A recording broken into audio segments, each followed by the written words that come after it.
In a twist of legal fate, two federal judges overseeing the criminal cases against former President Donald Trump in Florida and Washington, D.C., have taken markedly different stances on the management of classified records. This divergence is sure to shape the course of these high-stakes legal battles. Let's delve into the context of these two pivotal cases. On one hand, we have the Washington, D.C. case, where our former president faces 4 felony counts related to election subversion. On the other, there's the Florida case, where Trump stands accused of retaining national security records post-presidency and obstructing government efforts to recover them. Classified records, needless to say, play a crucial role in both these trials, often holding the key to the truth. The two judges at the helm of these trials are Tanya Chutkan and Aileen Cannon. Judge Chutkan, presiding over the D.C. case, and Judge Cannon overseeing the Florida case have both made significant rulings on how these classified records should be managed within their respective courts. These rulings, issued within minutes of each other, have illuminated the complexities of these cases and the contrasting views on the treatment of classified records.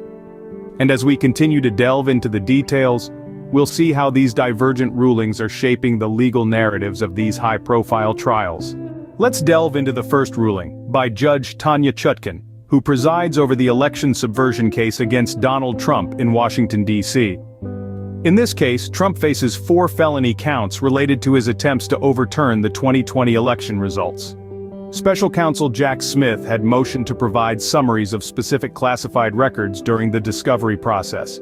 Judge Chutkan, siding with Smith's office, allowed prosecutors to withhold the classified information specified in the motion and offer unclassified summary substitutions to the defense.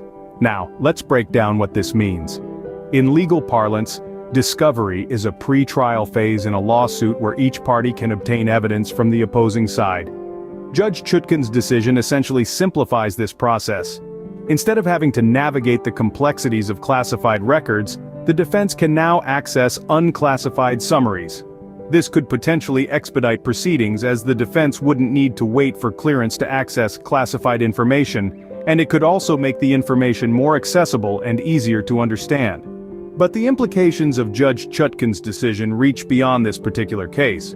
The ruling sets a precedent in the handling of classified information in criminal trials. It brings into question how classified information is handled within the justice system and whether, in the interest of justice, classified information should be made more accessible to the defense. The decision also strikes a balance between national security and the rights of the accused. On one hand, it protects classified information from unnecessary exposure, maintaining national security. On the other, it ensures that the accused can build a robust defense by having access to the evidence against them, albeit in a summarized, unclassified form. Judge Chutkan's ruling, through its simplification of the discovery process, may just have set a precedent in the handling of classified information in criminal trials. On the other side of the spectrum, we have U.S. District Judge Aileen Cannon's ruling in the South Florida case, where Trump is accused of retaining national security records post-presidency. Unlike her counterpart in Washington, D.C., Judge Cannon has decided to maintain the protective orders concerning classified information. This decision came in response to arguments presented by special counsel Jack Smith's office. The team had been hoping to change the handling of classified information, but Judge Cannon dismissed their arguments. Instead, she upheld the existing protective orders, thereby preserving the confidentiality of the classified records in question. This ruling has far-reaching implications for the legal proceedings. Firstly, it ensures that the classified information remains confidential. This may seem like a no-brainer, but in high-stakes cases like these, every decision can have profound implications.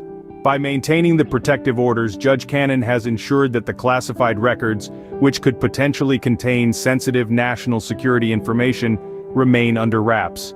Secondly, and perhaps more intriguingly, this decision raises questions about consistency in federal court practice. With Judge Chutkan allowing unclassified summaries in Washington, D.C., and Judge Cannon maintaining the status quo in Florida, we now have two starkly different approaches to handling classified information in these trials.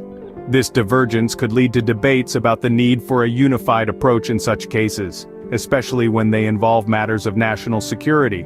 Judge Cannon's decision, reaffirming the status quo, may have just created a distinct approach to handling classified records in different parts of the country.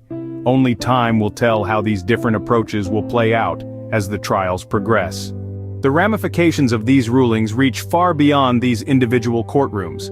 As we delve into the future, it's essential to grasp the potential impact these rulings could have on the handling of classified records in legal proceedings. Let's start by acknowledging that these rulings have sparked a flurry of discussions and debates.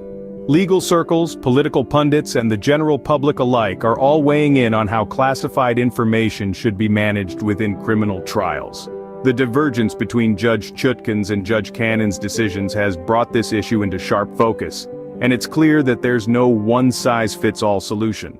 Looking ahead, we can expect to see these rulings influencing future court practices.